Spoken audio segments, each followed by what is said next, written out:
Oh, yeah, there you go. Look at that. Broadcast is not. There we go. Yes, now we are live with Hillel Fuld here on my Henrik Beckheim podcast. How are you today, Hillel? It's been a crazy week. What can I tell you? It's been nuts. Yeah, I've been noticing.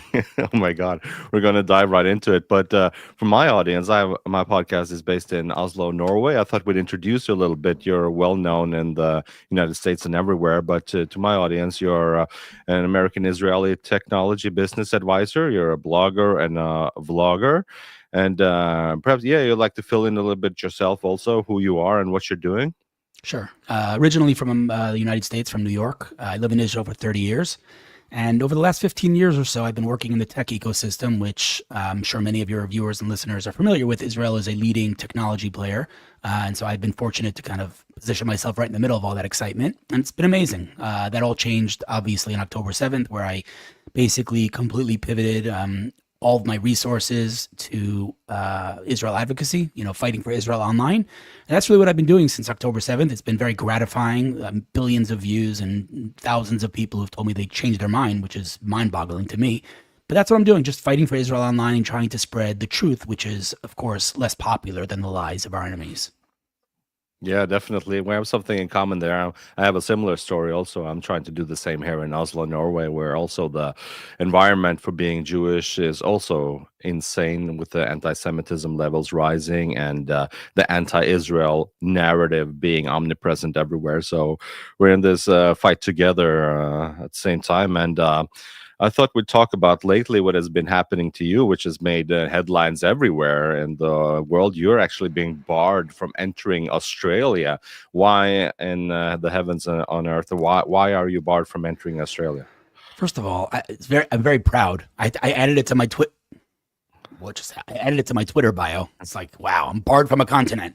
Yeah, it's totally absurd. I mean, a couple of days ago, or a week ago by now, someone sent me some random Twitter account that had posted a call to action to send letters to the immigration in Australia to ban me and not let me in, and they prepared a whole report on my tweets, and utterly ridiculous. I basically ignored it.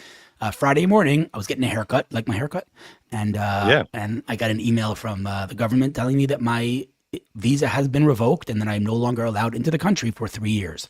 After reading the email 5 times to make sure that I'm actually not seeing things, I, of course, appealed the decision and started to spring into action and reached out to friends, in the political world, whether it be Ambassador Mike Huckabee, who's a friend, or, Gideon Sa'ar, who's the Minister of Foreign Affairs, or Gilad Erdan, who was the previous ambassador to the UN, and many other people. And it's since then it's basically been escalating nonstop to the highest levels. But I've yet to hear a word from the Australian government. They're, in their defense, I'll say it is a holiday there, and it was the weekend. So I don't know if they're going to see, the media storm until they get back to the office on Tuesday.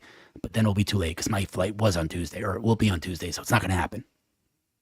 Because you were you were to speak in Sydney and Melbourne for these fundraising events, weren't you? Yeah. That's right. Yeah. For an organization called Magen David Adom, which is like the Israeli version of the Red Cross, which is an emergency dispatcher to save lives. I mean, they're banning me from coming to speak at an event for a life-saving organization, and the topic of my talk was Israeli innovation. Like, there's no justification. It's ridiculous. There's no logic behind it. And I'm not a big fan of pulling the anti-Semitism card, but there's no other possible explanation here why they would ban. I'm not a politician. I'm just a regular dude. What are they banning me from their country? It's absurd. What is your hunch? What is this about? Have you gotten any idea? Any idea what it is about? I mean, what they said is they quoted a couple of my tweets in this document they sent me.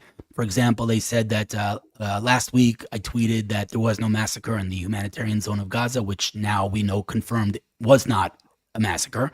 Another one they said was that I talked about what percentage of Muslims worldwide are radicalized. And in the post I wrote, I'm being conservative when I say 10 to 15%. Again, facts, hard facts. There's no debating that. That's just a fact. And many other things I spoke about, the narrative that all of Gaza is innocent and it's only Hamas. That's when in reality thousands of quote unquote innocent Gazans marched into Israel on October 7th. Many of them paraded the hostages around and had to be stopped by Hamas. Think about that for a second, right? So, and not to mention that obviously Gaza elected Hamas. So the whole narrative that like there's Hamas and there's the millions of innocent people in Gaza. So I debunked that lie. And again, that they claim that that's Islamophobic and that it's inflammatory and that it's hate speech. Absurd. Have you ever gotten some of that similar response from different countries? I assume you travel everywhere. Has there ever been like that kind of a response or attempts at barring you from different countries? No. I'll tell you, it's funny. Like before this whole thing happened, they were already hiring 30 security guards or something like that for the event where I'm speaking. It's like, why do I need 30 security guards? Again, I'm just a random dude. It's wild. But no, I've not had this ever happen to me with any other country. I did have, a lot of hate directed at me in other countries, but never from the government or in any formal capacity or of course, never been banned from a country. So yeah, this is new uncharted territory for me. Because I think Australia has a bad track record already when it comes to this, because we've all heard the stories about the nurses working in Australia who were bragging about killing Jews at their hospitals. And I think it's like, I thought of Australia as this Western modern country, and I never thought that they would have that kind of atmosphere towards Jews. Has this been a surprise to you as well, that this is coming from Australia? Yes and no. On the one hand, it's absurd, it's upsetting. On the other hand, if you open a history book, you know how this plays out. And it plays out that the world comes after the Jews, they scapegoat the Jews, and everyone joins the party, everyone jumps on the bandwagon. So the fact that Australia is jumping on the bandwagon of the UK and Canada and South Africa and the rest of the anti-Semitic countries out there should not come as a surprise to anyone. But it's on the other hand, it's shocking that I'm seeing this level of anti-Semitism in my lifetime. Something that I usually speak to my guests about, which my show has been all about this ever since October 7th, as you mentioned also for your story, is that try to dig down and try to analyze at the deepest level, what is anti-Semitism? Have you got any like ideas? Have you tried to drill down and think about what that is at the deepest level? What is anti-Semitism? Of course. So it's a question I asked myself my entire life. Why do they hate us? I mean, the Jewish people have been nothing but a source of light in this world, and that's an objective fact. That's not a, I'm better than anyone else. Look at the amount of Nobel Prizes Jews have won. Look at who's, leads the world in cancer research. Again, it's an objective fact. So why do they hate us? And I asked myself that question my entire life. And someone recently said something to me that deeply resonated with me. Maybe slightly controversial, might offend some people, but this, I believe, is the truth. And that is that if you look throughout history, you have the same script over and over again. You have an empire that hates the Jews, and the empire is growing and growing and growing until it reaches world domination. And the first thing that it does is it throws morality out the window, right? The emperor puts people to fight to the death in the Colosseum for his entertainment. Morality goes out the window, and then they come after the people that brought morality to the world. I mean, who brought the Torah, the Bible? How does the world know it's immoral to murder? Because it wasn't once upon a time. So the Jewish people have been the FedEx of morality to the world. And so if you kill FedEx, you don't get your package. They come after us. And then in every generation, unfortunately, we do the same thing. We come to our hosts and we say, hey, Egyptians, don't hate us. We're just like you. Hey, Romans. Hey, Greeks. Hey, America. We're more American than you. Who are the most liberal people in America today? It's the Jews, right? So, we think that if we assimilate and we say we're just like you, they're going to hate us less, when in reality it's the opposite. Because they say to us, you're not just like us. And we've developed a tool to show you that you're not just like us. And it's called anti-Semitism. And then anti-Semitism goes through the roof. And unfortunately, the next stage is that empire falls.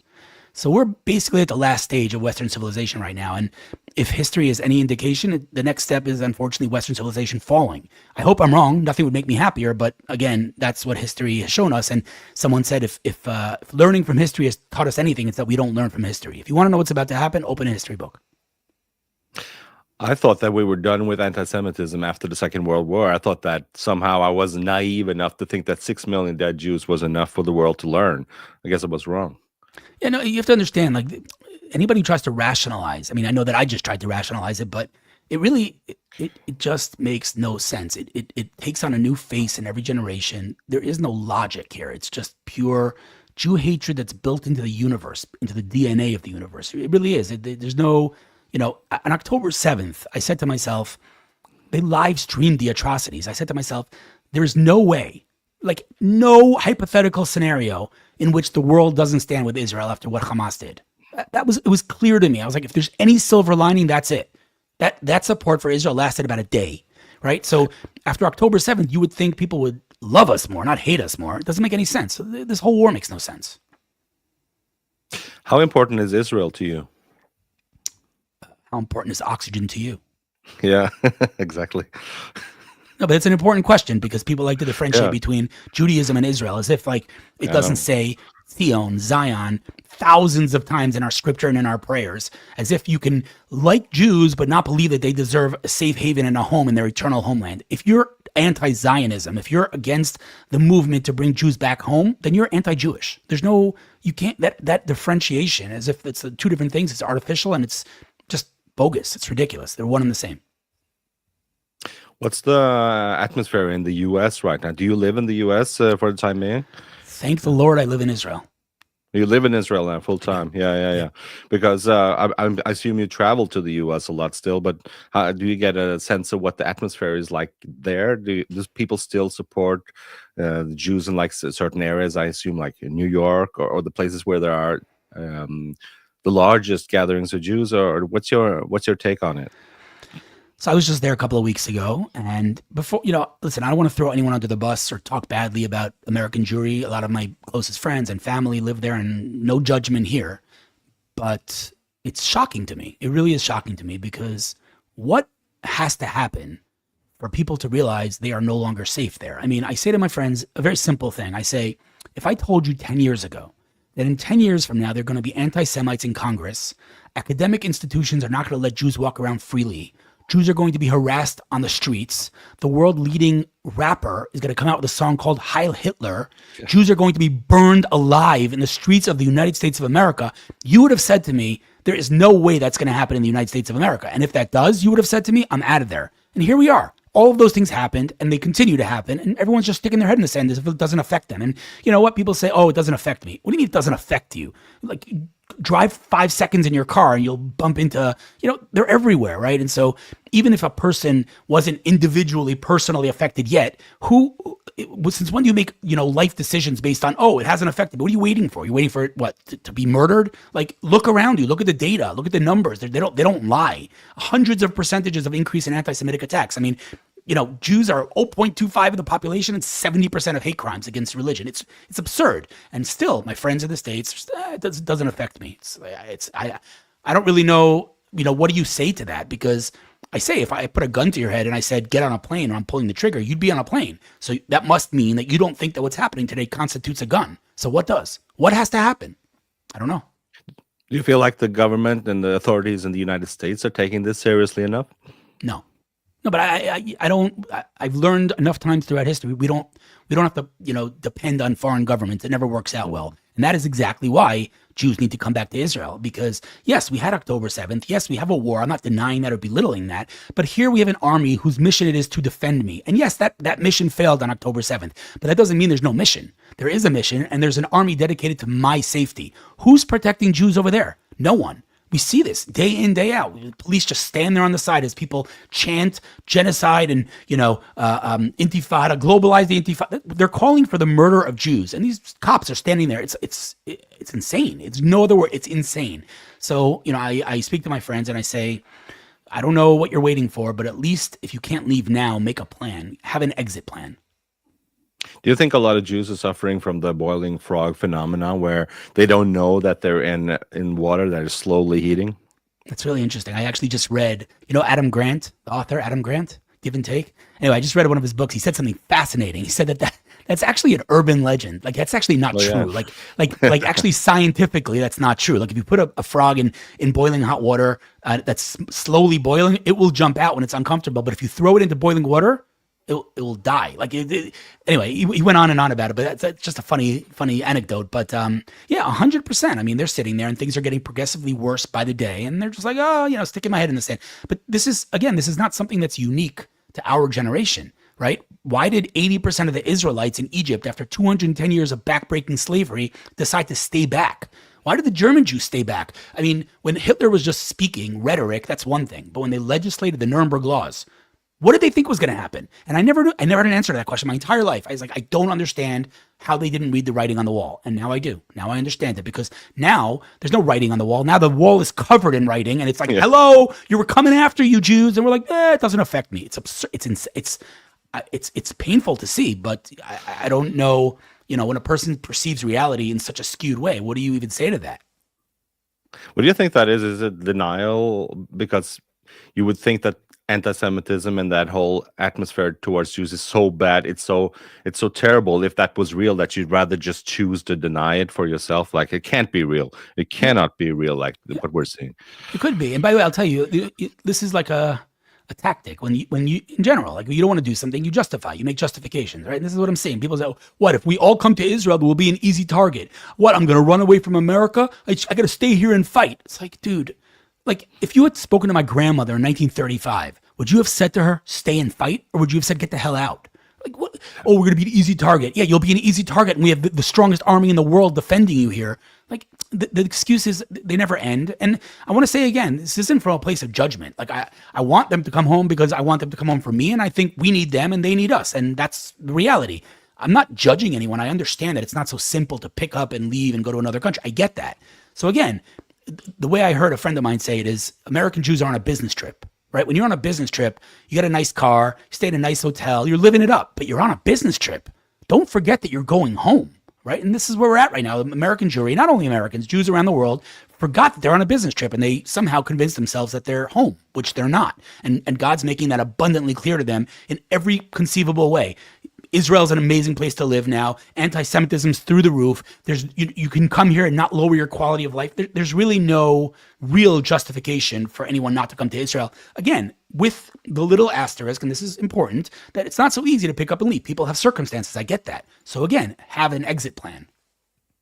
I find it so strange to come full circle like this, as my family, they fled from Austria in 1938 from Nazi Germany, and they came up here to Oslo, Norway. They thought that was far away from the Nazis to get away from it all. But still, my great-grandmother Gisela, she was killed by the Nazis, deported from Oslo on a ship called DS Duna down to Auschwitz and killed there in the Holocaust. And that story has always been with me. But lately, those black and white photos has gotten their colors back, because I feel like the same kind of atmosphere is going on now. And I feel like it's so difficult being as a Jew, like what I'm feeling. And I talk to other people also feeling Jewish people, and trying to find that balance between, is this just me as a Jew feeling like being super afraid of what could happen, trying to calibrate that balance between keeping a cool head and see this is going to blow over, this is going to be all right, and also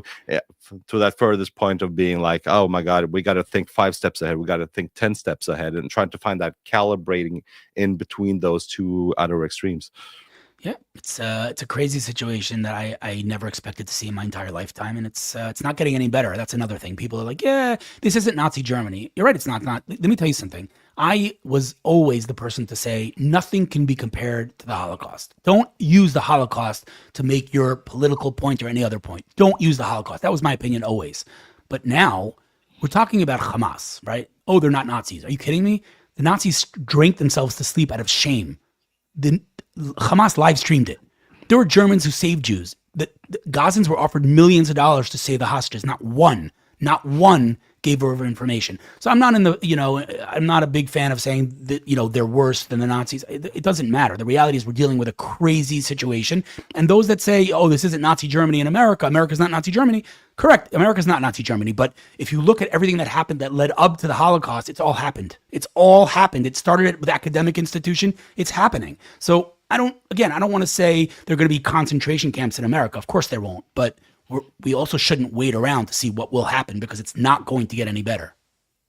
And anti-Semitism always comes in different shapes and forms. It never takes the same kind of form twice. It's like they started with, oh, they're going to go against our faith, and then Hitler came and then he said, no, it's not about their faith. It doesn't matter if they're Jewish and their faith or not. It's about their race. It's about their blood. And then lately, it's been going after Zionism. No, we're not anti-Semitic. We're just anti-Zionist. Can you spend a couple of minutes and clearing that up? Is that a distinction between being anti-Zionist and being anti-Semite?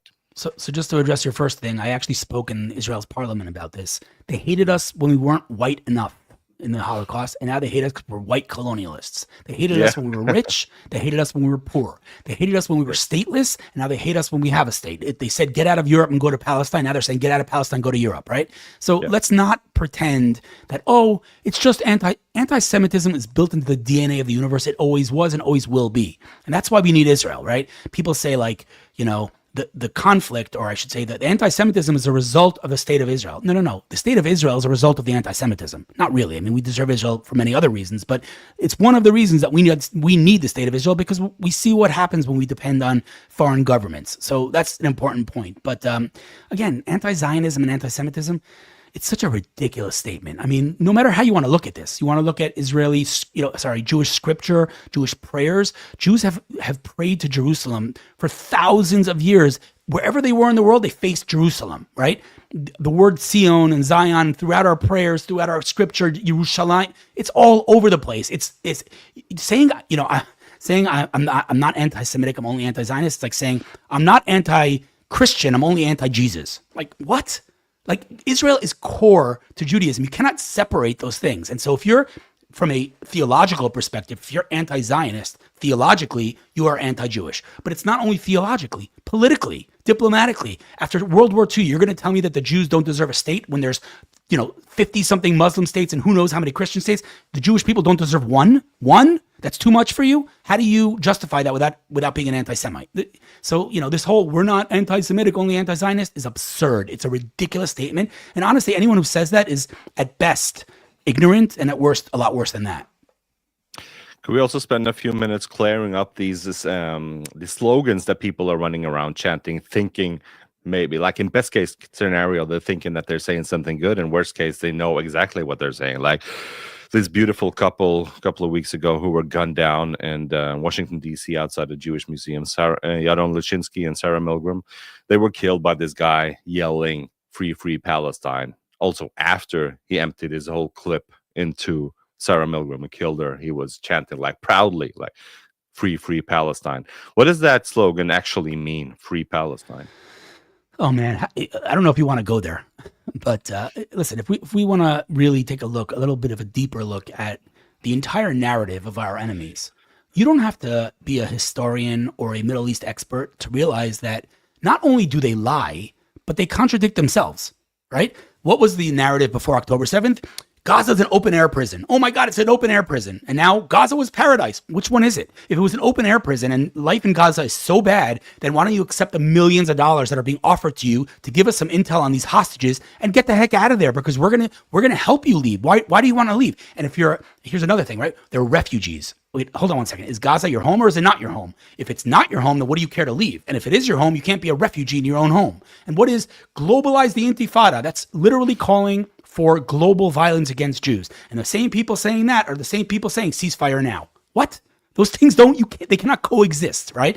The same people are saying there's no food in Gaza. The same people saying that the hostages are being fed well. Like, they contradict themselves all the time. Their entire narrative is one big lie. And the reason that is because the foundation of the Palestinian identity is one big lie. I mean, if the Palestinian people, as they call themselves, have a rich history of thousands of years in this region, can someone please name me one name of a single Palestinian leader before the Grand Mufti, who was basically a Nazi, and Yasser Arafat, who was an arch terrorist? Name me one. If they have thousands of years of history here, one. Give me one name. Of course it's ridiculous, because they never existed. There never was an Arab-Palestinian state. There's nobody to occupy because we can't occupy our own home. So the whole thing, Yasser Arafat, the father of the Palestinian people, was born in Cairo.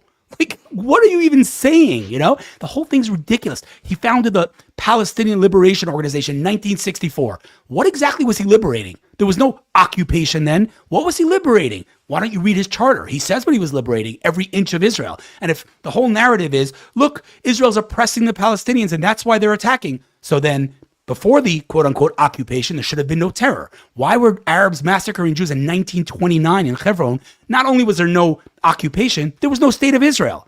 So the whole entire narrative from the foundation is one big historical fabrication and lie. And so when you start lying, you can't stop lying. Everything they say is one big lie. There's no massacre. There's no genocide. Israel's doing more than any army has ever done to minimize civilian death. And if you ask me, too much. We've sent in hundreds of millions of tons of food. What famine? What are you even talking about? Nothing about what they say is true. And not only is it not true, but everything that they're doing, they're accusing us of doing. I think in projection, in psychology language, right? We're committing genocide. Do you see what they did on October 7th? That's genocide, right? So everything that they do, we're apartheid. Have you ever tried walking into an Arab town in Judea and Samaria? There's a big red sign that says, if you're a Jew, you can't go past here. That's apartheid. So everything they're guilty of, they accuse us of doing. It's absurd, but you have to see through it. And unfortunately, very sadly, tragically, millions and millions of people around the world just buy this garbage. It's crazy.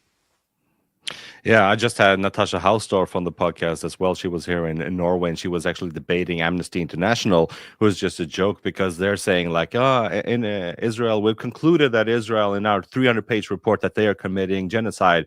But when they were asked and pressed on, well, did Hamas commit genocide or try to commit genocide on October 7th? We don't have any evidence suggesting that.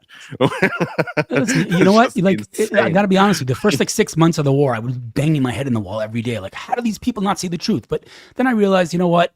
Like I said before, this war makes no sense. And whether you want to call it God or anything else, to me, because I look at this war from beginning to end, for better or for worse, there is no rational way to explain this war. Even October 7th, by the way, as dark and horrible and tragic and devastating as it was, and of course it was, how do you explain 5,000 terrorists with 8 hours and unlimited access to automatic weapons only killing 1,200 people?